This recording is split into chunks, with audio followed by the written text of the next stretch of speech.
बढ़ते हैं आगे। भरतपुर के केवलादेव उद्यान में विंटर सीजन धीरे धीरे रफ्तार पकड़ने लगा है, जिसके साथ ही हर दिन सैकड़ों की संख्या में देशी विदेशी पर्यटक उद्यान का भ्रमण करने के लिए पहुंच रहे हैं। सीजन के शुरुआती 3 महीने में 22,000 पर्यटक अब तक आए। इनमें विदेशी पावड़े 1,000 से ऊपर। ब्रिटिश टूरिस्ट को वीजा नहीं मिलने से विदेशी पर्यटक कम विजिटर्स हैं। सबसे ज्यादा बर्ड वॉचर भरतपुर के विश्वविख्यात केवलादेव राष्ट्रीय उद्यान में पक्षियों की चहचहाट पर्यटकों को लुभा रही है।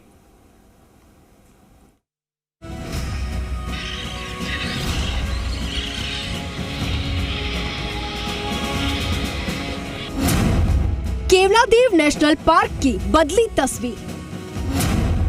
पक्षियों के कलरव से गुलजार हुआ पार्क। देसी विदेशी पर्यटकों का जमघट।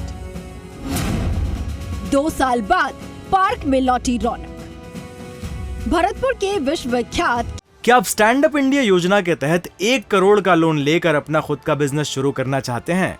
तो फ्रीडम ऐप को डाउनलोड करें और इसकी पूरी जानकारी अभी प्राप्त करें। केवलादेव राष्ट्रीय उद्यान में पक्षियों की चहचहाहट देसी विदेशी पर्यटकों को लुभा रही है और साथ ही चल रहा है देसी विदेशी पर्यटकों के आने का सिलसिला। इस उद्यान में फरवरी माह तक पर्यटन का सीजन चलता है। कोरोना काल के चलते उद्यान की रौनक चली गई थी, तो वहीं कोरोना महामारी की वजह से यहाँ देसी पर्यटकों का भी आना काफी कम हो गया था। लेकिन एक बार फिर से उद्यान की खोई हुई रौनक लौट आई है। तो वहीं देसी विदेशी परिंदे उद्यान की झीलों में लगे पेड़ों पर आशियाने बनाकर सर्द मौसम का आनंद ले रहे हैं। केवलादेव राष्ट्रीय उद्यान में पक्षियों और पर्यटकों की भारी आमद हो रही है और भारी आमद को देखते हुए उद्यान प्रशासन और पर्यटन व्यवसाय से जुड़े लोग खासे उत्साहित हैं। सर्दियों के बढ़ने के साथ ही उद्यान में लोगों की चहलकदमी देखते ही बनती है। बीते 3 माह से उद्यान में 22,000 से ज्यादा पर्यटक पहुंच चुके हैं। यहाँ के पर्यटन उद्योग से जुड़े लोगों के लिए किसी संजीवनी से कम नहीं है। उम्मीद तो ये की जा रही है कि जो अच्छी बुकिंग आ रही है, अच्छे टूरिस्ट भी आ रहे हैं, काफ़ी नंबर बढ़ता जा रहा है, अच्छा रहेगा। पर अभी एक कुछ प्रॉब्लम आ रही है, अपने यहाँ जो ब्रिटिश वीज़ा नहीं मिल रहा और इंडिया वीज़ा, कुछ प्रॉब्लम ऐसी है जो ब्रिटिशर है उनको इंडिया वीज़ा नहीं मिल रहा है, तो वो रुके हुए हैं। क्योंकि वो ब्रिटिश सबसे ज़्यादा बर्ड वॉचर आता है, सबसे टूरिस्ट भी आता है ऐसा, तो ये हल हो जाएगी समस्या, तो आने लगेंगे। उद्यान के आंकड़ों पर नजर डालें तो सितंबर माह में ही पर्यटकों का आना शुरू हो गया था। सर्दी बढ़ने के साथ ही लगातार पर्यटकों की संख्या बढ़ रही है। उद्यान में सितंबर में 3,735 पर्यटक आए, तो वहीं अक्टूबर में 8,154 पर्यटक और नवंबर में 10,335 पर्यटक पहुंचे हैं।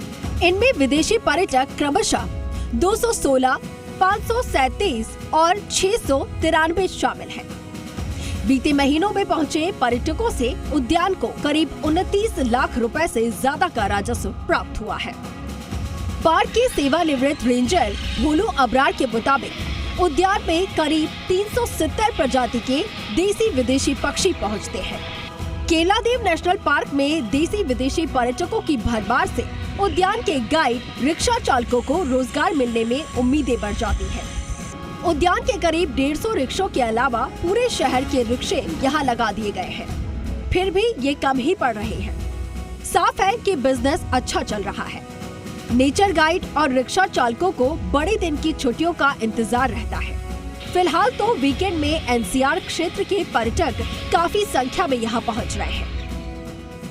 इस बार टूरिस्ट में पहले फॉरेनर नहीं आ रहे थे 2 साल, अभी फॉरेनर भी आ रहे हैं और इंडियन टूरिस्ट तो आ ही रहा है। लास्ट ईयर कम था, उससे भी पहले कम था, इस बार अच्छा है और काफी सारे टूरिस्ट आ रहे हैं। यहाँ पर बच्चे भी आ रहे हैं, बड़े भी आ रहे हैं, पेरेंट्स भी आ रहे हैं, सबको आ रहे हैं।